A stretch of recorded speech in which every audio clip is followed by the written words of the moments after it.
Hello, আসসালামু আলাইকুম বন্ধুরা। আজকে নিয়ে এসেছি নতুন একটা রেসিপিটি হলো ঝিঙে দিয়ে মাছের ঝোল। যার জন্য লাগছে প্রথমে মাছগুলোতে আমি ভালো করে নুন হলুদ মাখিয়ে নেব। এখন নুন হলুদ মাখিয়ে নিলাম। এরপরে একটি ব্লেন্ডার বলে আমি সমস্ত ইনগ্রিডিয়েন্টস নিয়ে নিচ্ছি। পেঁয়াজ, টমেটো, আদা, রসুন, গুঁড়ো মশলা, লবণ এবং ঝিঙে আর আলুটা বানিয়ে নিলাম। এরপরে মশলাটা ব্লেন্ড করে নিয়েছি। পাত্রে তেল গরম হতে দিয়েছি, দিয়ে দিলাম ফোড়ন, শুকনো লঙ্কা, কালো জিরে। এরপরে গ্রেভি হতে দিলাম মশলাটা দিয়ে।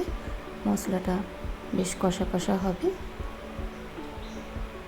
তারপরে তাতে দিয়ে দেব ঝিঙে আর আলু। ঝিঙে আলুটা দিয়ে দিলাম, দিয়ে ঝিঙে আলুটা ভালো করে কষিয়ে নিলাম। বেশ ঝিঙে আলুটা কষা কষা হয়ে গেলে তাতে দিয়ে দেব পরিমাণ মতন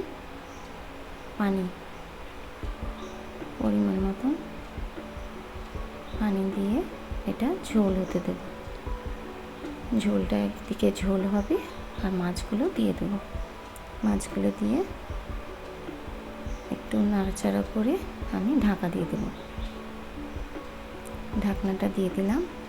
দেখো 10 মিনিট পর প্রায় ঝোলটা হয়ে গেছে। রেসিপিটি কেমন লাগলো অবশ্যই জানাবে। ভালো লাগলে লাইক শেয়ার করবে। যারা চ্যানেলটিতে নতুন তারা অবশ্যই আমার চ্যানেলটি সাবস্ক্রাইব করে আমার পাশে থাকবে। Thank you. আল্লাহ হাফেজ।